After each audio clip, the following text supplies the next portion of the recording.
હાલો વિદ્યાર્થી મિત્રો, કેમ છો? આજે જ્યારે બીજા સત્રના પ્રથમ દિવસે મળીએ ત્યારે પહેલી વાર દિવાળી સેક્શન પછીના, તો સૌ પ્રથમ તો વિદ્યાર્થી મિત્રો આપ સૌને તેમજ તમારા પરિવારજનોને મારા તરફથી નૂતન વર્ષાભિનંદન. ઈશ્વર આપ સૌને સુખ, શાંતિ અને સમૃદ્ધિ બક્ષે, તેમજ આપ સૌનું સ્વાસ્થ્ય ખૂબ જ સરસ રહે એવી ઈશ્વરને મારા તરફથી વંદના. આપ સૌ જાણો છો કે અત્યાર સુધી તો આપણને એમ હતું કે કદાચ પહેલા સેમેસ્ટરમાં એટલે દિવાળી પહેલાંના જે આપણે એકમો ભણ્યા એમાં પરોક્ષ રીતે ભણ્યા વિડીયો મારફતે, બરાબર. પરંતુ ત્યારે એવું થતું હતું કે કદાચ દિવાળી પછીથી આપણે સૌ વિદ્યાર્થી મિત્રો અને આપણે પ્રત્યક્ષ રીતે મળી શકીએ, તમને ભણાવી શકીએ. પરંતુ આ મહામારીના કારણે જે પરિસ્થિતિ, કઠિન પરિસ્થિતિ જે આપણી સમક્ષ ઊભી છે, બરાબર, એને કારણે આપણે ફરી પાછા આ વિડીયો મારફતે જ ભણીશું. કારણ કે અત્યારે સમય અને સંજોગો એવા ઊભા થયા છે કે આપણે પ્રત્યક્ષ રીતે મળી શકીએ એમ નથી. એટલે ફરી પાછા આપણે આ વિડીયોના મારફતે આપણે આપણા જે અભ્યાસનો દોર છે એ આપણે આગળ વધારીશું. તો ફરીવાર મળીએ ત્યારે આપણે ધોરણ 9 વિષય ગુજરાતી, એમાં આપણે પાઠ 18 ભણીશું. તો પાઠ 18 છે પંગું લંઘયતે ગિરિમ. હવે આ એક છે ને સંસ્કૃત સુભાષિત પણ છે, અને સંસ્કૃત સુભાષિત કહેવાય. તમે સંસ્કૃતમાં સુભાષિતો ભણો છો, બરાબર. જેમ આપણે ગુજરાતીમાં વિચાર વિસ્તાર, પંક્તિ, સૂક્તિ, ઉક્તિ એવું બોલીએ. તમારે વિચાર વિસ્તાર આવે જ છે, અર્થ વિસ્તાર કહીએ, વિચાર વિસ્તાર કહીએ, પંક્તિનો ભાવાર્થ કહીએ કે સૂક્તિનો ભાવાર્થ કહીએ કે ઉક્તિ. જો યુક્તિ નથી બોલતી, યુક્તિ અને ઉક્તિ એમાં બે વચ્ચે અંતર છે. તો ઉક્તિ એટલે આ, તો આપણે એને સંસ્કૃતમાં છે ને સુભાષિત કહીએ છીએ. તો આ પંગું લંઘયતે ગિરિમ એ સંસ્કૃત સુભાષિતનું એક નાનકડું શોર્ટ વાક્ય છે. તો પંગું એટલે આપણને ખ્યાલ હોય તો પંગું એટલે પાંગડા, જે અપંગ છે, બરાબર, જેને શરીરમાં પોતાનું એક અંગ નથી. પણ અહીંયા પંગું એટલે પગને ધ્યાનમાં લઈ તો પાંગડાઓ એટલે લંગડાઓ. લંઘયતે ગિરિમ, ગિરિમ એટલે શું થાય તો કે પર્વત. ગિરિમ એટલે પર્વત, ગિરી એટલે પર્વત. એ તમારે આગળ આવી ગયો શબ્દ. તો પાંગડાઓ પણ પર્વતને લંઘયતે એટલે ઓળંગી શકે છે. લંઘયતે એટલે ઓળંગવું.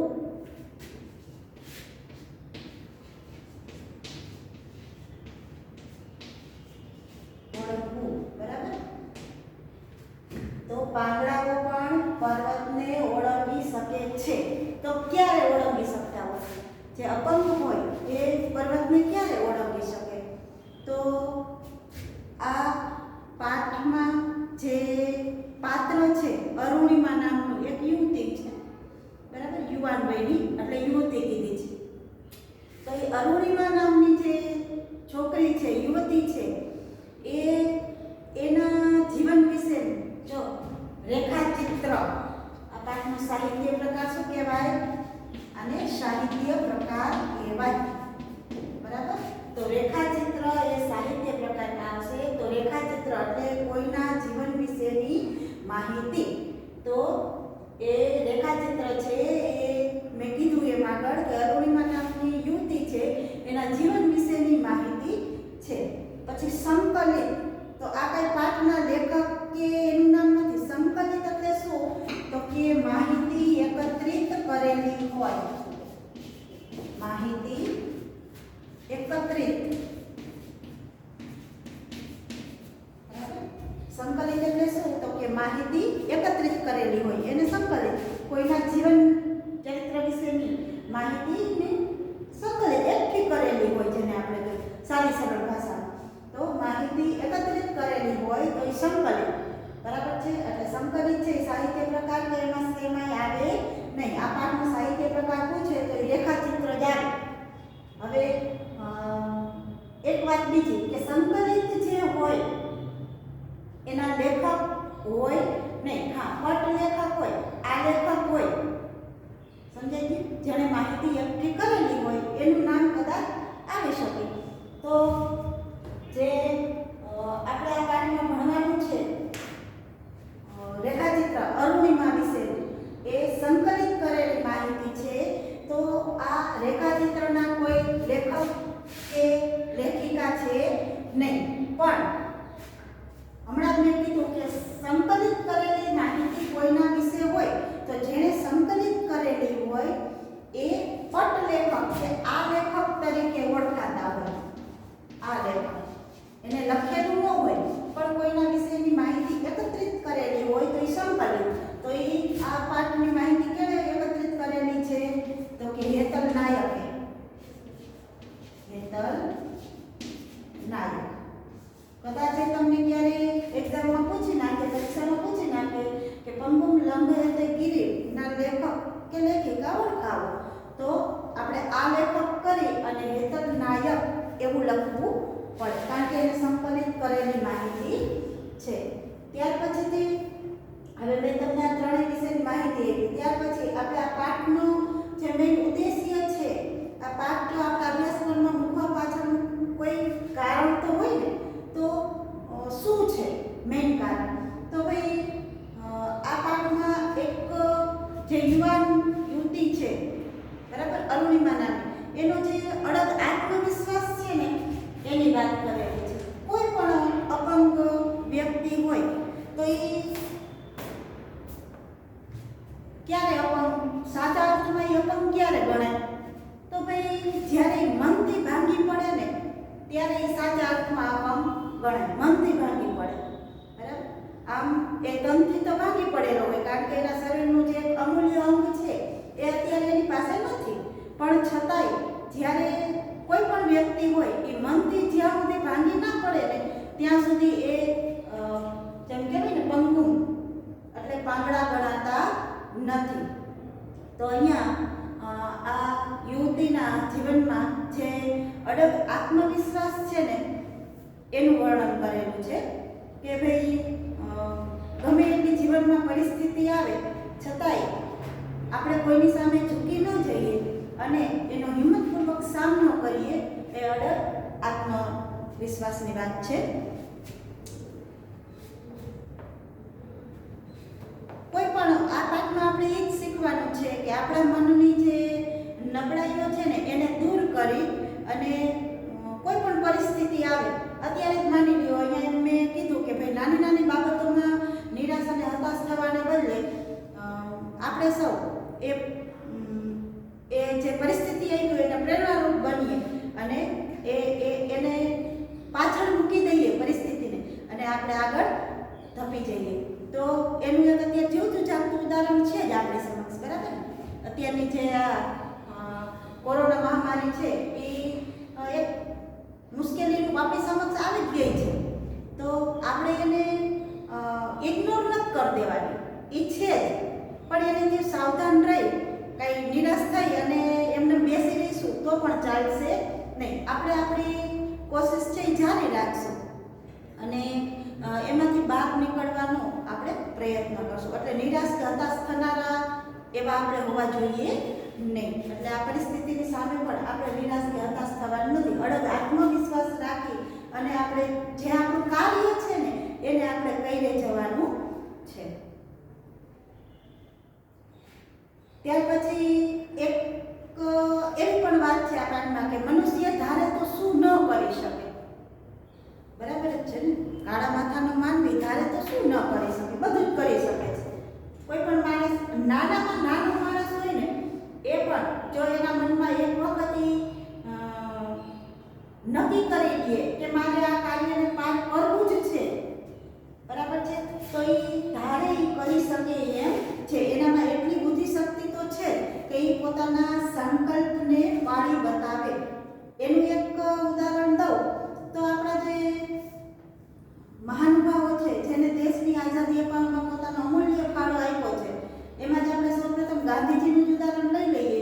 તો જો કદાચ એ આપણને ખ્યાલ છે ગાંધીજીએ જો એ બીડું ન ઉપાડ્યું હોત કે અંગ્રેજોને દેશમાંથી ભગાડવાનું, બરાબર, તો કદાચ આજે હજુ પણ આપણે એની ગુલામી હેઠળ જીવતા હોત એવું આપણે નક્કી કરી શકીએ, એવું આપણે ધારી શકીએ.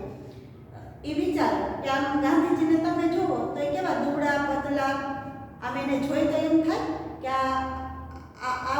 આ શરીર લઈ અને આવા અંગ્રેજોને આને ભગાડી દીધા હશે. પણ એની પાછળનું બુદ્ધિશક્તિ કામ કરે છે, અડગ આત્મવિશ્વાસ કામ કરે છે, એનામાં જે હિંમત છે, જે ધૈર્ય, જો હું આ બધા ગુણ બોલું છું, માણસમાં આવા ગુણો હોવા જ જોઈએ. વિદ્યાર્થી મિત્રો, આપણે પણ આપણા જીવનમાં ક્યાંક ને ક્યાંક તો આ બધા જ ગુણોનું છે ને આપણે સિંચન કરવું જ પડશે. કેવા કેવા ગુણો અપનાવવા પડશે? તો કે એક તો હિંમત, ધૈર્ય, સાહસિકતા, સહનશીલતા, મનની મક્કમતા, આત્મબળ અને આત્મસન્માન. આટલા ગુણો છે ને એ આપણે કેળવવા જ જોઈએ, બરાબર. તો આ બધા ગુણોનું સિંચન, આમાંથી કોઈક ને કોઈક ગુણ તો આપણામાં હોય જ, પણ ન હોય એ ગુણને પણ આપણે અપનાવી લેવો જોઈએ. ત્યારે જ આપણે છે એ આપણને, આપણા કુટુંબીજનોને, પરિવારજનોને અને આપણા દેશને આપણે કાબિલ થઈ શકીએ ને એવા બની શકશું, બરાબર છે. તો ગાંધીજીનું એક ઉદાહરણ દ્વારા પછી ભલે એની વિચારસરણી ઉપર કેટલાય દેશના એવા યુવાનો, એવા નાગરિકો, એવા મહાનુભાવો હતા કે જેણે ગાંધીજીની વિચારસરણી ઉપર ચાલી અને પોતાનું જે જીવનનું એક મહત્વનું કાર્ય છે ને એ દેશની આઝાદી માટે કરી બતાવ્યું છે. તો વિદ્યાર્થી મિત્રો, આ પાઠમાં પણ જે અરુણિમા નામની યુવતી છે ને એણે પણ પોતાના મનની મક્કમતા, આત્મવિશ્વાસ, બરાબર, અડગ આત્મવિશ્વાસ કીધું છે, અને હિંમત, ધૈર્ય, સહનશીલતા એ બધા ગુણોનું એનામાં સિંચન થયેલું છે. હતી તો એ પણ યુવતી જ, એ યુવાન જ હતી, પણ છતાંય એની સાથે એક હાદસો થઈ જાય, બરાબર, એક એવો અકસ્માત એની સાથે સર્જાઈ જાય છે, છતાં પણ એ હોસ્પિટલમાં પડ્યા એ એક વિચાર છે એ મનમાં લાવે છે અને આ જે એના અડગ આત્મવિશ્વાસની વાત છે એ એના જીવન ચરિત્રને જેને એમ કહેવાય ને કે બિરદાવી દે છે, બરાબર છે. તો આ અરુણિમા વિશે એના જીવન વિશેનું જે આપણે એક વાત છે, એક ઘટના છે, એ આપણે આજે આ પાઠમાં ભણવાની છે.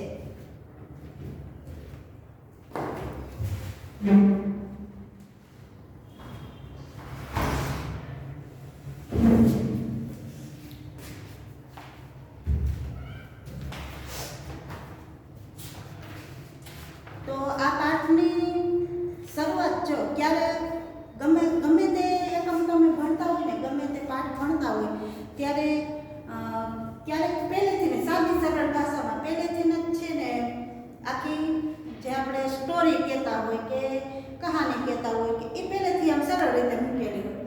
કેટલી વાતની છેલ્લેથી ઉલટાવીને મૂકી હોય. પહેલાં છેલ્લો એન્ડ છે એ પહેલાં બતાવી દીધો હોય, પછીથી આખી સ્ટોરી આવતી હોય. અને કેટલી વખત પાઠની ઘટના કેવી રીતે વચ્ચેથી વિષય વસ્તુને ઉપાડેલું હોય. જે વિષય વસ્તુ હોય પેલા કેટલીક વાત પહેલેથી કરી નાખી હોય, કેટલીક વાત છેલ્લેથી લીધી હોય, તો કેટલીક વિષય વસ્તુ ઘટનાનું જે વિષય છે એ વચ્ચેથી ઉપાડી અને પહેલાં મૂકી દીધું હોવું એવી રીતે હોય. તો અહીંયા આપણે જે 18મો પાઠ ભણવાનો છે એ પણ એ જ રીતે છે, વચ્ચેથી વિષય વસ્તુ લઈ અને આપણને આગળ મૂકી દીધું છે. તો તમે જોઈ શકશો કે પહેલાં જ બરેલી ડિસ્ટ્રિક્ટ હોસ્પિટલના સ્ટાફમાં દોડધામ મચી હતી. શરૂઆત વચ્ચેથી લીધી છે કે બરેલી ડિસ્ટ્રિક્ટ હોસ્પિટલ. હવે બરેલી શહેર છે એ ઉત્તર પ્રદેશનું એક શહેર છે અને ત્યાં બરેલી હોસ્પિટલ હોસ્પિટલ એનું નામ જ છે, ડિસ્ટ્રિક્ટ એટલે જિલ્લો થાય આપણને ખ્યાલ છે. તો કે બરેલી જિલ્લામાં એક હોસ્પિટલમાં હોસ્પિટલનો સ્ટાફ આખો હતો, એમાં દોડધામ મચેલી હતી, દોડાદોડી થઈ પડી હતી. એ આપણને ખ્યાલ છે. કોઈ એવું ઇમરજન્સી દર્દી એવો આવી ગયો હોય તો ભાઈ હોસ્પિટલના સ્ટાફમાં દોડધામ મચી જાય. તો અહીંયા પણ એવું જ થયેલું હતું. અરુણિમા નામની છોકરીના પગનું ઓપરેશન કરવાનું હતું. જે મેં પહેલાં જ કીધું કે વિષય વસ્તુ છે એ વચ્ચેથી ઉપાડી લઈ અને આપણને પહેલાં મૂકી દીધું છે. તો અરુણિમા નામની એક યુવતી છે, છોકરી છે, એના પગનું ઓપરેશન કરવાનું હતું.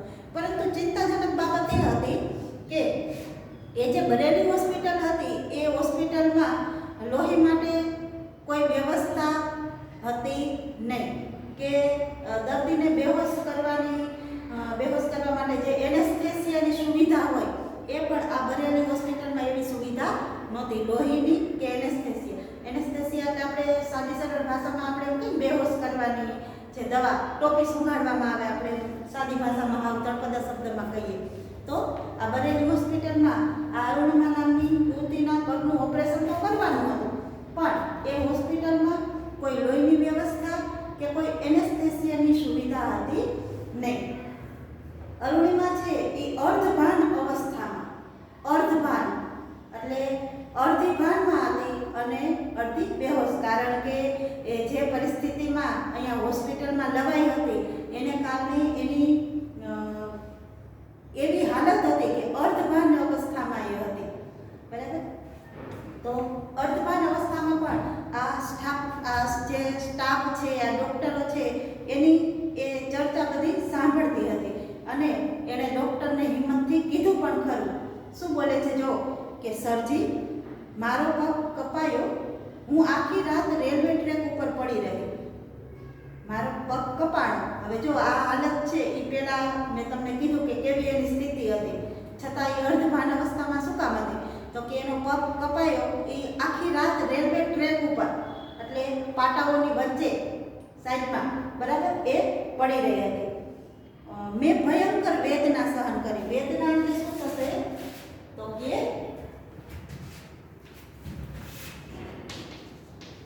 વેદના એટલે પીડા.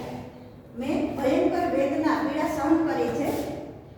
તો હવે તો તમે મારા ભલા માટે જ મારો પગ કાપશો ને એમ, બરાબર, હું સહન કરી લઈશ. એટલે એની અડગતા અહીંયા નજરે પડે આપણને. જો આમાં આગળ આપેલું જ છે કે એની અડગતા જોઈ અને ડૉક્ટર અને નર્સ આભા બની ગયા. આભા બની જવું એટલે ચકિત થઈ જવું. આભા બની જવું એટલે ચકિત થઈ જવું. પેલી અરુણિમા છે જે છોકરી, એની કેટલી અડગ આત્મશ્રદ્ધા છે, અડગ આત્મબળ કેટલું છે કે હું આખી રાત રેલવે ટ્રેક ઉપર પડી રહી છું, મારો પગ કપાયો ને, બરાબર, મેં ખૂબ વેદના સહન કરી છે. હવે એનેસ્થેસિયાની સુવિધા ન હોય કે લોહીની સુવિધા ન હોય, તમે હવે જે મારા પગ સાથે કરશો એ મારા ભલા માટે થઈને કરશો, એટલે એની કાંઈ જરૂર નથી. એનો કહેવાનો મતલબ એમ છે, હજી એટલી આખી રાત એટલી વેદના સહન કરી ને છતાંય એનામાં એટલી અડગતા છે કે ડૉક્ટર અને નર્સને એવું કહી દે છે કે તમે એમને મારો પગ કાપી નાખો અને ઓપરેશન કરી નાખો, એનેસ્થેસિયાની લોહીની કંઈ જરૂર નથી, એમ હું સહન કરી લઈશ.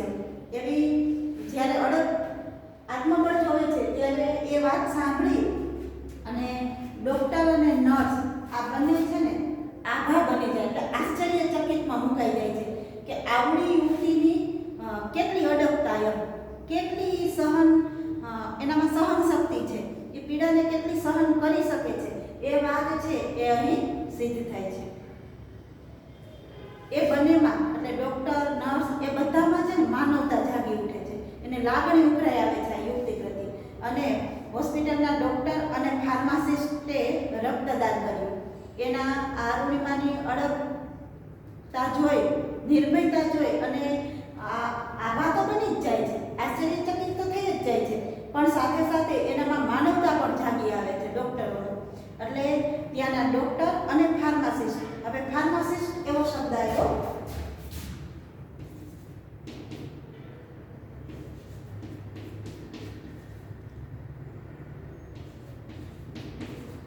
ફાર્માસિસ્ટ એટલે શું? તો કે ઔષધ બનાવનાર,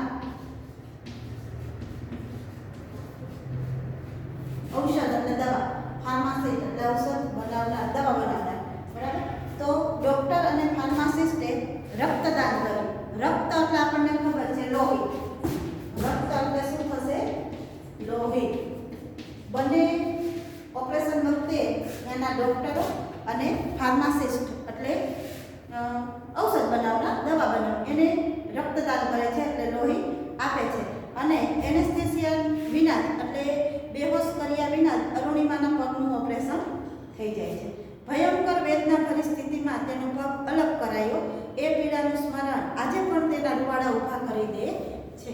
એ આપણને ખ્યાલ છે કોઈ પણ એવી પરિસ્થિતિ, એવી ઘટના, એવો અકસ્માત આપણી સમક્ષ બન્યો હોય, આપણી નજર સમક્ષ પણ, આપણી સાથે નહીં પણ આપણી નજર સમક્ષ પણ બન્યો હોય ને, તો ત્યારે એવી પરિસ્થિતિમાં આપણને એનું સ્મરણ થઈ આવે ને ત્યારે આપણે વળી કમકમી ઉઠી જઈએ છીએ.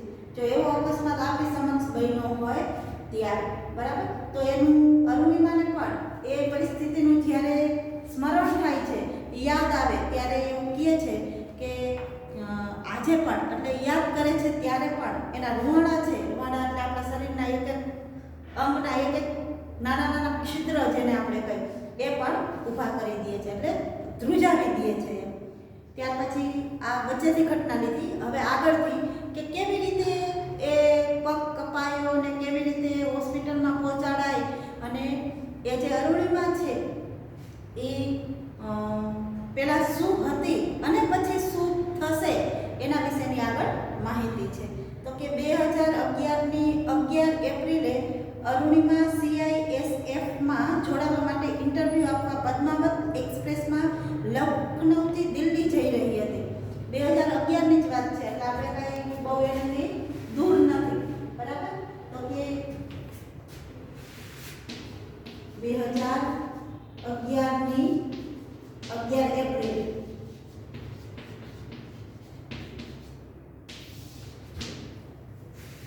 હવે કેવી સંસ્થા સાથે કેવી સંસ્થામાં ઇન્ટરવ્યૂ આપવા માટે જતી હતી? તો કે CISF,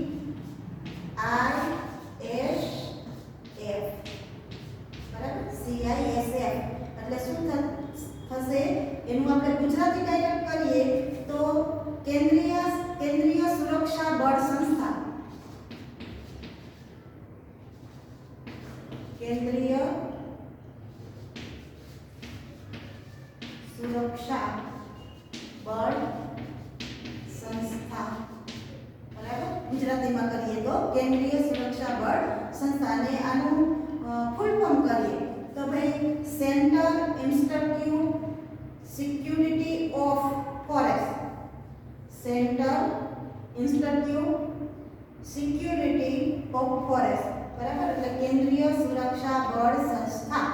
તો 2011ની 11 એપ્રિલે આ કેન્દ્રીય સુરક્ષા બળ સંસ્થામાં અરુણિમા છે ઇન્ટરવ્યૂ આપવા માટે પદ્માવત એક્સપ્રેસ ટ્રેન, એ આપણને ખ્યાલ છે, બરાબર. ના, પદ્માવત એક્સપ્રેસમાં ક્યાંથી ક્યાં જતી હતી? તો કે લખનૌથી દિલ્હી જઈ રહી હતી. એટલે દિલ્હી એ આ સંસ્થામાં એ જોડાવા માટે થઈ અને ઇન્ટરવ્યૂ આપવા માટે જઈ રહી હતી. હવે ટ્રેનનો જે ડબ્બો હતો એમાં કેટલાક બદમાશો પણ એમની સાથે, આપણને ટ્રેનની તો માહિતગાર આપણે હોય કે ભાઈ ટ્રેનમાં જેટલી લૂંટફાટ થાય એટલી બીજે ક્યાંય થતી હોતી નથી. કેટલાય ખિસ્સા કપાઈ જતા હોય ને બેગના બેગ ઉલડી જતા હોય છે, ક્યાંય ચોરાઈ જતા હોય, ખબર પડે નહીં. આપણને બધા આપણે એનાથી વાકેફ છે કે ટ્રેનમાં જઈએ ત્યારે આપણે ખૂબ ધ્યાન રાખવું પડતું હોય છે. તો એ જ્યારે લખનૌથી દિલ્હી જતી હતી ત્યારે કેટલાક બદમાશો છે એ પણ એની સાથે ડબ્બામાં હતા. એટલે હવે અરુણિમાએ ગળામાં સોનાનો ચેન પહેરેલો હતો, બરાબર. તો એ સોનાનો ચેન ખેંચવાના પ્રયાસમાં એ લોકો હતા, એ બદમાશ લોકો જે બેઠા હતા એ. હવે ડબ્બામાં બીજા મુસાફરો હાજર તો હતા જ. આ ઘટના બની પણ કોઈએ તેનો વિરોધ કર્યો નહીં કે કઈ અરુણિમા એકલી અને પેલા જે ખરાબ તત્વોવાળા જે માણસો હતા, બરાબર, બદમાશ હતા, એ એકલા જ હતા એવું નહોતું. ડબ્બામાં બીજા કેટલાય અન્ય માણસો હતા. પણ જ્યારે ચેન ખેંચવાનો પ્રયાસ થયો ત્યારે આ બીજા જે બધા માણસો હતા એણે કોઈએ વિરોધ કર્યો નહીં, કોઈ એમને અટકાવ્યા પણ નહીં. આ અરુણિમા છે એ વોલીબોલની રાષ્ટ્ર કક્ષાની રમતવીર હતી. બરાબર, વોલીબોલની કેની તો વોલીબોલ રાષ્ટ્ર કક્ષાની. આ બધું યાદ રાખવાનું છે ટૂંકમાં. વોલીબોલની રાષ્ટ્ર કક્ષાની રમતવીર હતી. બરાબર છે, એટલે કાંઈ હિંમત હારે એવી હતી નહીં. એ બદમાશ સામે લડત આપે છે, એની સામે ઝઝુમે છે, પરંતુ એકલી અને અસહાય. જો કદાચ ડબ્બામાં જે બધા માણસો હતા એણે કદાચ જો આ યુવતીનો સાથ આપ્યો હોત, આ અરુણિમાનો સાથ આપ્યો હોત, તો કદાચ આજે અરુણિમા છે એ કદાચ આપણી જેમ જ બે પગે ચાલી શકતી હોય એવી હોત. બરાબર, પણ જે ટ્રેનના ડબ્બામાં અન્ય મુસાફરો હતા એણે અરુણિમાનો સાથ આપ્યો નહીં, એનો વિરોધ કર્યો નહીં. અને પેલા જે બદમાશો હતા એણે એની સામે જજુમી લડી પણ ખરી, એને લડત પણ આપી, ઘણો પ્રયત્ન કર્યા, પણ એકલી અને અસહાય હતી. તેથી પેલા બદમાશોએ ચેન ખેંચી લીધી અને અરુણિમાને ડબ્બામાંથી, ચાલતી ટ્રેને ડબ્બામાંથી બહાર ફેંકી દે છે. બરાબર, હવે એના દુર્ભાગ્ય એટલે એના કમનસીબ. દુર્ભાગ્ય એટલે શું થાય? કમનસીબ.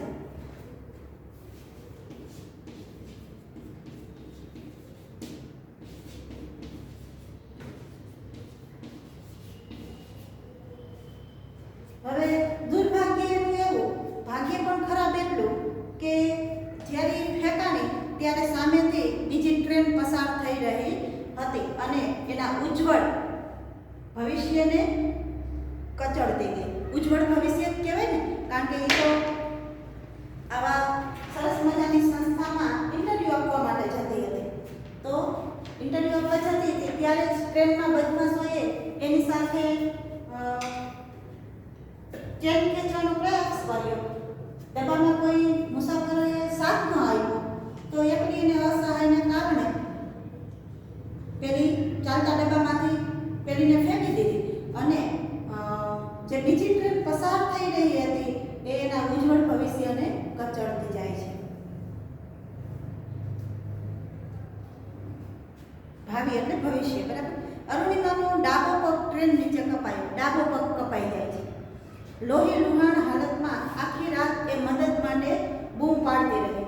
આખી રાત એને આમ પગ કપાઈ જાય એટલે લોહી લુહાણ થઈ જાય ને, બરાબર, શરીરમાંથી લોહી નીકળતું જ જાય, તો બૂમો પાડતી રહી, પણ કોઈ એની મદદે આવ્યું નહીં. રાત્રિના અંધકારમાં તે 7 કલાક, કેટલી કલાક? 7 કલાક. બરાબર, આ બધું પાઠ્યપુસ્તક, જ્યારે તમે આ પાઠ ભણો ને ત્યારે પાઠ્યપુસ્તક છે એ સામે રાખજો. પેન્સિલ કે કોઈ પણ પેન એનેથી અંડરલાઈન કરતા જજો. જેટલા હું જે શબ્દ આવે છે અને હું 2 વાર બોલું, 3 વાર બોલું, તમને વજન દઈને કહું છું ત્યારે એ નીચે અંડરલાઈન કરતા જજો, એટલે તમે જ્યારે વાંચો ત્યારે તમને ખ્યાલ આવે. તો આખી રાત એ રેલવે ટ્રેક ઉપર પડી રહી, બૂમો પાડતી રહી, મદદ માટે, પણ કોઈ એની મદદે આવતું નથી. હવે એવા રાત્રિના અંધકારમાં કોણ ચાલતી ટ્રેનમાંથી ઉતરે ને એવા અવાવરા રસ્તામાં આવીને મદદ પણ કરે? બરાબર, તો રાત્રિના અંધકારમાં એ 7 કલાક ટ્રેક ઉપર પડી રહી. રેલવેની ટ્રેક હોય પાટાની, જે બરાબર પોલાણ બાજુની જગ્યાએ, તો રેલવે ટ્રેક ઉપર એ પડી રહી છે. ત્યાંથી 49 ટ્રેન પસાર થઈ ગઈ. કેટલી ટ્રેન? 49. તો 49 ટ્રેન પસાર થઈ જાય, પણ આ કસોટી કાળમાં, કાળ એટલે સમય, એ આપણને ખ્યાલ છે. કાળ એટલે શું થાય? તો કે સમય. તો એ કસોટી ભર્યા સમયમાં કોઈ એની મદદે ફરક્યું પણ નહીં, એટલે કોઈ આવ્યું પણ નહીં. માત્ર એના કપાયેલા પગના માંસની, કારણ કે પગ કપાઈ ગયો એટલે માંસના જે લોચા છે એ તો અહીંયા પડ્યા જ રહેવાના, એટલે કપાયેલા માંસની મિજબાની કરવા માટે ઉંદરો આવ્યા. હવે આપણને પેલા મિજબાની એટલે ઉજાણી, શું થાય? મિજબાની એટલે ઉજાણી. ઉજાણી એટલે સાદી સરળ ભાષામાં કહીએ તો પાર્ટી. બરાબર, પાર્ટી. તો એ આપણે ખ્યાલ છે કે રેલવે ટ્રેક હોય ને, તમે ધ્યાન ક્યારે જોયું હોય તો તમને ખ્યાલ હોય કે ઉંદરનો ત્રાસ ખૂબ હોય, ઉપદ્રવ ઉંદર ખૂબ હોય રેલવે ટ્રેક ઉપર. રેલવેની પાટાના ઓલા પોલાણ હોય, ખબર પોલાણની વચ્ચે છે એ આ ઉંદરો બહુ રહેતા હોય, કારણ કે રેલવેમાં મુસાફરી તો રાત ને દિવસ ચાલુ જ હોય. એટલે જે મુસાફરો છે એ કાંઈક ને કાંઈક ખાતા હોય, ઢોળાતું હોય, સાફ થતું હોય, બધું કેટલું હોય. એટલે જ્યાં ગંદવાડ છે ત્યાં આવા જીવજંતુ છે એ રહેવાના છે. તો રેલવેની પોલાણ જે પાટાની પોલાણો છે ને એમાં ઉંદરો હોય. તો આખી રાત રેલવે ટ્રેક ઉપર પડી રહી અને બૂમો પાડી પણ કોઈ મદદ આવ્યું નહીં.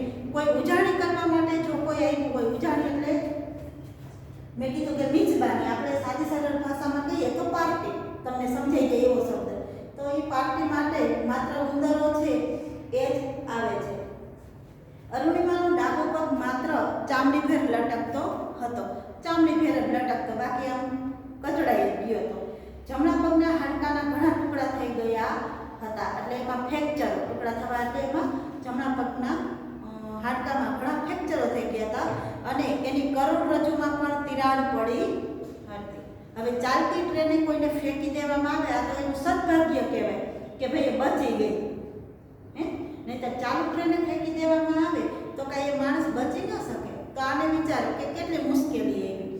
ડાબો પગ તો કપાઈ ગયો, જમણા પગમાં પણ ઘણા હાડકાના ટુકડા થઈ ગયા અને જે કરોડરજ્જુ છે માણસનો આધાર સ્તંભ કહેવાય. કરોડરજ્જુ એટલે પાછળથી જે આપણે આ આખી પીઠનો છે એ તમને ખ્યાલ છે, તમે વિજ્ઞાન ભણો જ છો બરાબર.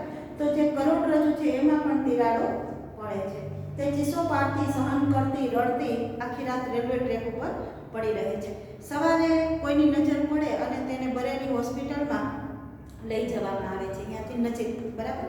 તો બરેલી હોસ્પિટલમાં એને લઈ જવામાં આવે અને ત્યાંના તાત્કાલિક ઓપરેશન પછી ત્યાં બરેલી હોસ્પિટલમાં એને ઓપરેશન, જો આ બે વિગત આપણે એમાં યાદ રાખશું કે બરેલી હોસ્પિટલમાં અરુણિમાના પગનું ઓપરેશન થાય છે અને પછી એમ્સ જે દિલ્હીની એમ્સ હોસ્પિટલ છે, જો બે વિગત આપણે યાદ રાખશું કે બરેલી હોસ્પિટલ છે,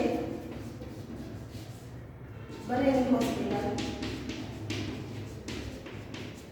ત્યાં ઓપરેશન થાય બરાબર. અને જે એમ્સ હોસ્પિટલ છે ત્યાં લાંબી સારવાર માટે એને લઈ જવામાં આવે છે. બરેલી હોસ્પિટલમાં પહોંચાડ્યા પછી તાત્કાલિક ઓપરેશન કરવામાં આવે અરુણિમાનું અને પછી ઓપરેશન કર્યા પછી એને દિલ્હીની એમ્સ હોસ્પિટલમાં ખસેડવામાં આવે છે. ત્યાં એને લાંબી સારવાર મળતી હોય છે. એટલે બરેલી હોસ્પિટલમાં લઈ જવાય અને ત્યાંના તાત્કાલિક ઓપરેશન પછી એને એમ્સ, દિલ્હીની જે એમ્સ હોસ્પિટલ છે ત્યાં એને ખસેડવામાં આવે. ત્યાંની લાંબી સારવાર પછી તેણે થોડી સ્વસ્થતા એટલે થોડી તંદુરસ્તી એનામાં આવે છે, થોડુંક એનું શરીર છે એ કામ કરવા લાગે છે. ત્યારે તેણે સમાચાર પત્રોમાં સમાચાર વાંચ્યા. પછી એને ન્યૂઝપેપર, સમાચાર પત્ર એટલે શું થાય તો ન્યૂઝપેપર આપણે કહીએ ઇંગ્લિશમાં એ બરાબર. તો સમાચાર પત્રમાં એને સમાચાર વાંચ્યા કે અરુણિમા પાસે અફવા બરાબર આવી અફવા કોઈ પણ ઘટના બને એ આપણને ખ્યાલ છે. તમે અત્યારે આપણે ટીવીના માધ્યમ દ્વારા જોઈએ જ છીએ કે કોઈ પણ ઘટના બને ને એટલે અફવાઓ તો પહેલા, પછી સાચું સૂત્ર શું છે એ નજરમાં આવે, બધાને ધ્યાનમાં દોરે બરાબર. પણ પહેલા તો કેટલી અફવાઓ છે એ આપણને સાંભળવા મળતી જ હોય છે. તો અહીંયા અરુણિમા વિશે પણ કેટલી અફવાઓ ઉડતી હતી.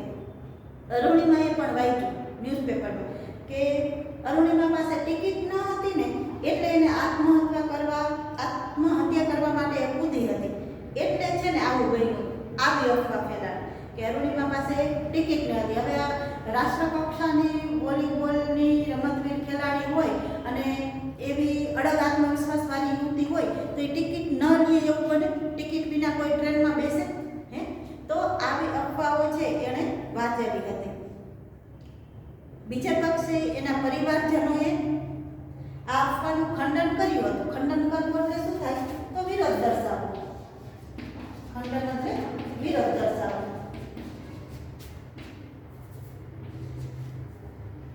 એના પરિવારજનોએ આ બધી અફવાઓનો વિરોધ કર્યો હતો પણ કોઈએ માન્યું નહીં. આપણે જેમ કહેવત છે એમ કે ગામના મોઢે ગરણા બાંધવા જવાય નહીં. કોઈ પણ વાત હોય તો એ અમુક વ્યક્તિઓ છે એ સારી વાતો કરે અને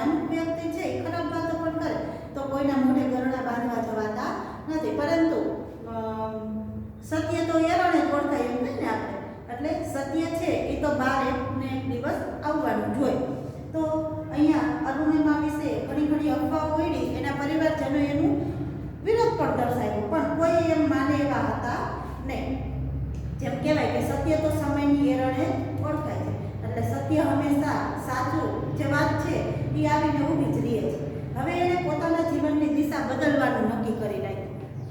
એણે જે રાષ્ટ્રકક્ષાની વોલીબોલની ખેલાડી હતી, બરાબર, પણ એને હવે એક પગ તો કપાઈ ગયો છે એ પણ જાણે છે, એટલે એને પોતાના જીવનની દિશા બદલી નાખવાનું વિચાર કર્યો. એના માટે એક શબ્દ મૂક્યો છે, જહાં ચાહ વહાં રાહ.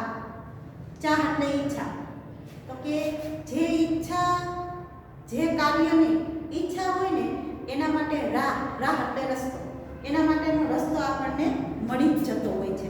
એટલે તેણે એમ્સ હોસ્પિટલની પથારીમાં બેઠા જ નક્કી કર્યું કે ભાઈ હું પર્વતારોહણ કરીશ. પર્વતારોહણ એટલે પર્વતનું આરોહણ, સમાસ છૂટો પાડ્યો મેં. પર્વતારોહણ એટલે પર્વતનું આરોહણ, તત્પુરુષ સમાસ, બરાબર. એટલે પર્વતનું આરોહણ એટલે પર્વતને ઉપર ચડવાનું, ઓળંગીને. તો પર્વત ઓળંગવાનું એણે નક્કી કર્યું. હવે તમે વિચાર કરો, એક પગ નથી, બીજા પગમાં હાડકામાં કેટલાય ફ્રેક્ચરો છે, કરોડરજ્જુમાં પણ તિરાડો છે, છતાં પણ એણે એમ્સ હોસ્પિટલની પથારીમાં બેઠા કેવું લક્ષ્ય નક્કી કરે છે? તો કે પર્વતને ઓળંગવાનું, પર્વતના શિખરો સર કરવાનું. તો એનામાં કેટલી હિંમત હશે, એમ એના મનની કેટલી મક્કમતા હશે, બરાબર છે. એનામાં કેટલી અડગ આત્મવિશ્વાસ હશે કે એક પગ ન હોવા છતાંય પર્વતને ઓળંગવું, એટલે બે પગવાળા નથી ઓળંગી શકતા, છતાં પણ આ પર્વતને ઓળંગવાનો એટલે પર્વતારોહણ કરવાનો એણે નિશ્ચય કર્યો છે. એ લક્ષ્ય એ મનમાં ને મનમાં નક્કી કરે છે. લોકોએ એને પાગલ ગણી, કારણ કે પગ વગરના માટે પર્વતારોહણ અશક્ય ગણે.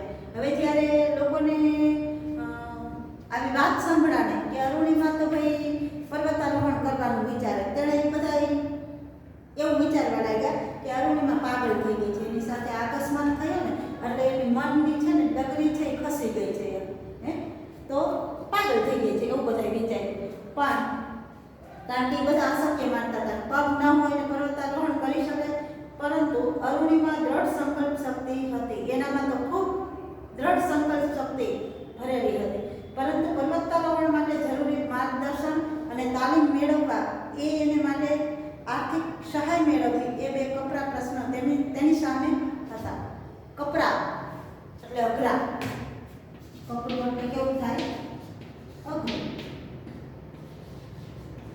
મુશ્કેલ, કઠિન, દુર્ગમ, જેને આપણે બરાબર.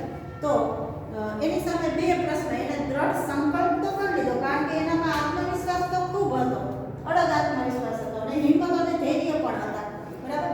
પણ હવે પર્વતારોહણ કરવું છે, શું નક્કી કરીને તરત ચડવામાં આવવું નહીં, એવું હોતું નથી. પર્વતારોહણ કરવા માટે પહેલાં તો જરૂરી માર્ગદર્શન મેળવવું પડે, એના માટેની તાલીમ મેળવવી પડે, અને આર્થિક સહાયની પણ જરૂર પડે. એટલે તાલીમ અને માર્ગદર્શન તેમજ આર્થિક સહાય, આ બે પ્રશ્ન છે ને એના માટે કપરા એટલે અઘરા બની જાય છે. કે માર્ગદર્શન અને તાલીમ ક્યાં મેળવવું, અને આર્થિક સહાય માટે કઈ યોજના બનાવવી, એના માટે પૈસા જોવે ને, તાલીમ મેળવવી હોય તો ક્યાં, સમજાઈ ગયું? એટલે આ બે પ્રશ્ન છે એની સામે આવીને ઊભા રહે છે.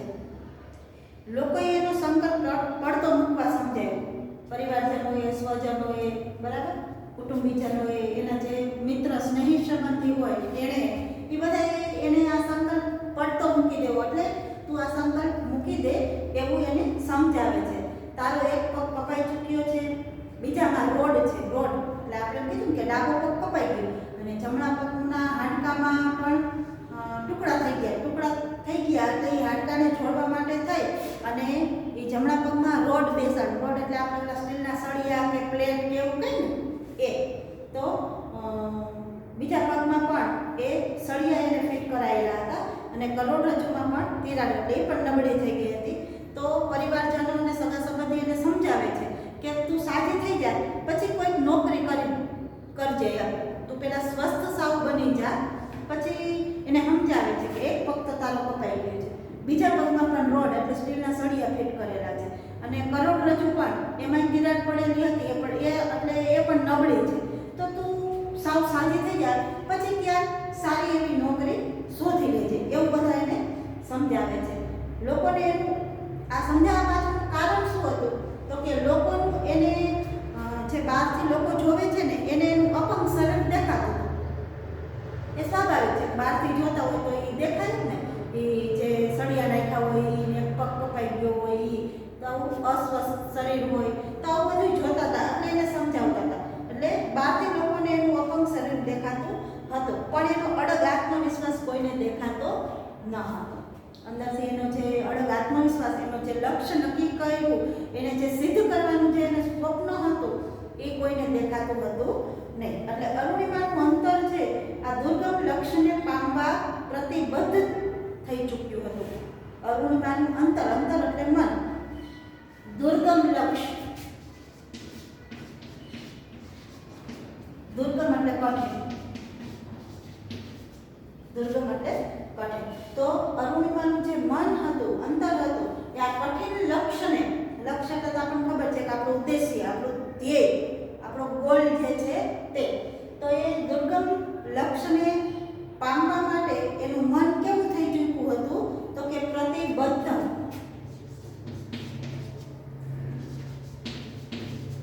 પ્રતિબદ્ધ એટલે શું થાય? તો કે મક્કમ. એનું જે અંતર છે, એનું મન છે, એ આ દુર્ગમ લક્ષ્યને એટલે કઠિન લક્ષ્યને પામવા માટે થઈ અને પ્રતિબદ્ધ એટલે કે મક્કમ થઈ ચૂક્યું હતું. એણે એમ્સની હોસ્પિટલમાં બેઠા બેઠા જ નક્કી કરી લીધું હતું કે ભાઈ મારે આ કઠિન લક્ષ્યને પામવા માટે મારે આ પર્વતારોહણ તો કરવું જ છે. મારે મારા જે મારું જીવન છે એને મારે ઉજ્જવળ તો બનાવવું જ છે, એવી અડગ આત્મશ્રદ્ધાવાળી આ યુવતી હતી નહીં, છે, છે, બરાબર. એ મારી પાસે એનો આખો એક ન્યૂઝપેપરમાં એક આખો લેખ આવેલો છે, એ પણ હાજર છે. આજ હું લાવતા ભૂલી ગઈ છું, કદાચ બીજી વાર આપણે મળીએ ત્યારે હું એ તમને દેખાડીશ પણ ખરી. અરુણિમા છે, એનો ફોટો છે, એના જીવન વિશેનું માહિતી છે, એણે આ માઉન્ટ એવરેસ્ટ તો સર કરેલું છે, એની સાથે સાથે પણ કેટલા શિખરોને સર કર્યા છે એના વિશેની માહિતી છે, એવું બધું છે, બરાબર. તો એણે એમ્સની હોસ્પિટલની પથારીમાં સૂતા આ દુર્ગમ લક્ષ્યને પામવા માટે એ કટિબદ્ધ થઈ જાય છે, પ્રતિબદ્ધ એટલે મક્કમ બની જાય છે, અને એને નક્કી કર્યું કે મારે આ એવરેસ્ટને સર કરીને જ રહેવું છે. અહીંયા સુધી આપણે આ પાઠને રાખીએ. આવતા લેક્ચરમાં આપણે ફરીવાર આ પાઠને અહીંયાથી શરૂઆત કરશું. Thank you.